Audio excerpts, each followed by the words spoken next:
नाज़रीन अपने YouTube channel में आपको खुशामदीद कहेंगे। इंतज़ार की घड़ियाँ ख़त्म हुई। बहुत लोगों के मैसेजेस आ रहे थे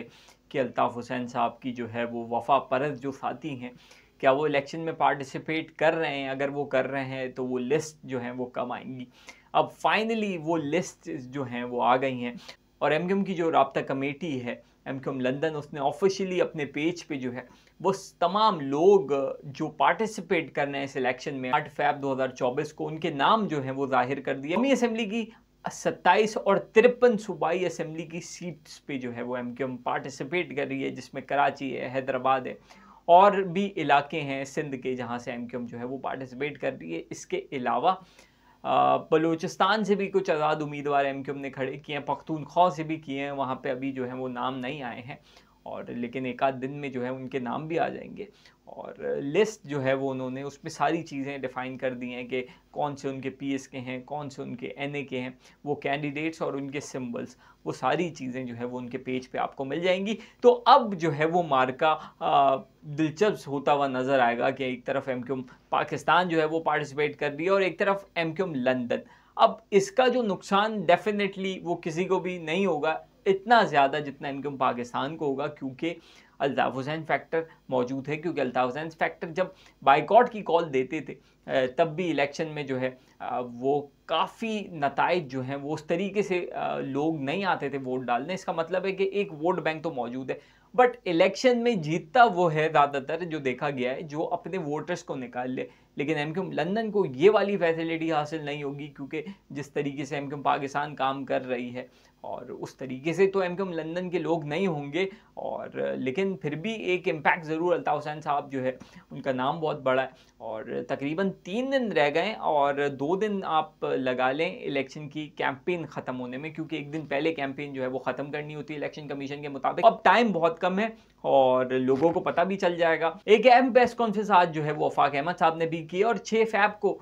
उन्होंने एक ऐलान करने का कहा है। अब वो ऐलान क्या हो सकता है? क्या उसका कोई कनेक्शन अल्ताफ़ हुसैन साहब के आज़ाद उम्मीदवारों से हो सकता है? क्या ये भी पॉसिबिलिटी है कि वो सारे आज़ाद उम्मीदवार जिनको नॉमिनेट अल्ताफ़ हुसैन साहब ने किया है, क्या वो वफाक अहमद साहब के उस स्टेज पे मौजूद हो सकते हैं? एज़ ए आज़ाद उम्मीदवार आप हर पार्टी के पास जा सकते हैं और उनसे जो है वो हिमायत मांग सकते हैं। और इसी तरीके से जैसे अभी एमक्यूएम के हक में बहुत सारे आज़ाद उम्मीदवार जो हैं वो दस्तबरदार हुए हैं, तो क्या बहुत लार्जर इंटरेस्ट ऑफ महाजिर क्या ऐसा हो सकता है? कोई पॉसिबिलिटी बनती है कि वफाक अहमद साहब जो है वो जो है वो अल्ताफ़ हुसैन साहब के जो हक परस्त और सॉरी वफ़ा परस्त उम्मीदवार, हक परस्त तो एमक्यूएम के है, वफ़ा परस्त उम्मीदवारों को जो है वो किसी न किसी स्टेज पे जो है वो सपोर्ट करें। और क्योंकि वफ़ाक हुसैन अहमद साहब जो हैं वो तो बहुत कम नशिस्तों से लड़ रहे हैं इलेक्शन, क्या वो बाकी सब सीटों पे या कोई सीट एडजस्टमेंट इस तरीके से करके उनको जो है वो एक तरह की सपोर्ट दें? क्योंकि 2016 के बाद जब अल्ताफ़ हुसैन माइनस फैक्टर यहाँ पे हो गया था, उसके बाद जो है वो वफाक अहमद साहब ने अपनी सियासत, वैसे तो वो 92 से कर रहे हैं, बट उसके बाद उन्होंने अपनी थोड़ी सी स्ट्रैटेजी चेंज की है और अब लोगों में पहले तो बिल्कुल ही यकतरफा तौर पे वफाक अहमद साहब को लोग नहीं पसंद करते थे, बट अब लोगों ने भी जो है उनके लिए अपना रवैया जो है वो चेंज किया है। और वफाक अहमद साहब अपनी प्रेस कॉन्फ्रेंस में बहुत सारी चीज़ों में ये बात कहते रहे हैं कि मैं अल्ताफ़ के साथ मेरा कोई ज़ाती इख्तिलाफ़ नहीं है, महाजिर कॉज पे, अपनी कौम के कॉज पे मैं एक हो सकता हूँ। और ये बातें उन्होंने बहुत बार कही हैं, लेकिन कुछ इतना खातिर ख़्वाह जो है वो जवाब एमक्यूएम लंदन की तरफ से नहीं आया। उसका रीज़न यही है कि आफ़ाक अहमद साहब जो हैं वो यहाँ मौजूद हैं और यहाँ मौजूद हैं, तो इसका मतलब है फिर आफ़ाक अहमद होने लगेगा और अल्ताफ़ हुसैन माइनस वैसे ही हैं और फिर डबल माइनस हो जाएगा। तो लेकिन अब अल्ताफ़ हुसैन साहब के पास भी खोने को कुछ नहीं है और एमक्यूएम लंदन हमेशा बायकॉट करती है, तो बायकॉट तो हमेशा नहीं बनता। आपको जो है वो गेम में आना ही पड़ता है। जीतना ना जीतना एक अलग बात है, बट गेम में जब आप होते नहीं हैं तो फिर आप इर्रेलेवेंट हो जाते हैं और जब आप इर्रेलेवेंट हो जाते हैं तो लोग आपको जो है वो भुलाते चले जाते हैं और जब आपको भुला दिया जाता है तो फिर आपका कोई नाम लेवा नहीं होता, आप पॉलिटिक्स में होते नहीं हैं। और इसी तरीके से जो है वो पार्टिसिपेशन बहुत ज़रूरी है। जमात इस्लामी जो है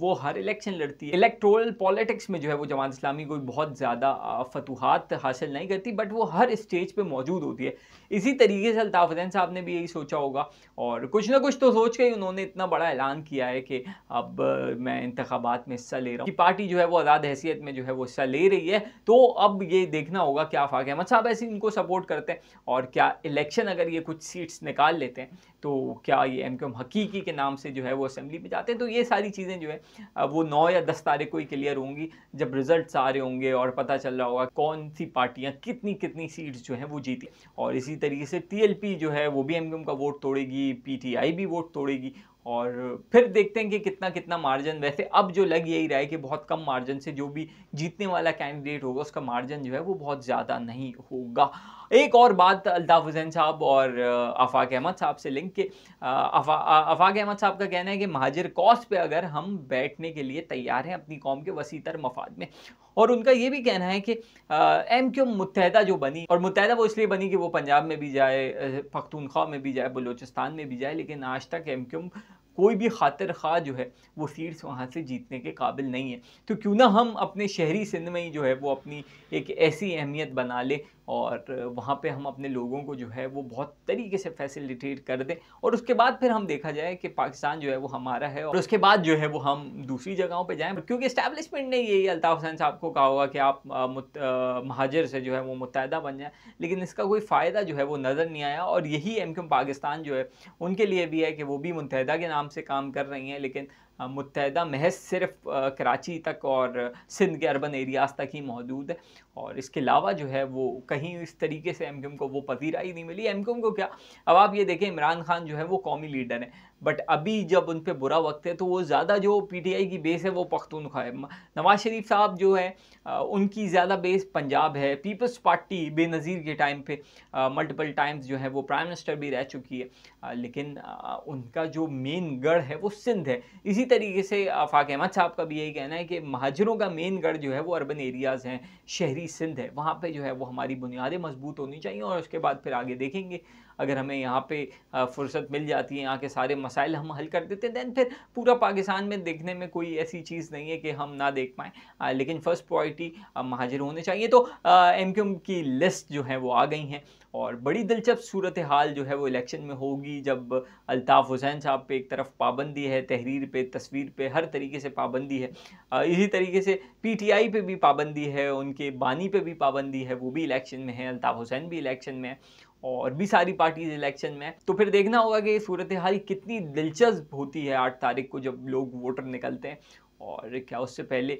कोई ऐसी सूरत हाल 2-3 दिन में पकड़ दकड़ तो नहीं हो जाती कि ऐसा तो नहीं है जिन लोगों की लिस्ट आई है उनको उठा के कोई ले जाए और वो इलेक्शन तो में तो खैर पार्टिसिपेट करेंगे, बट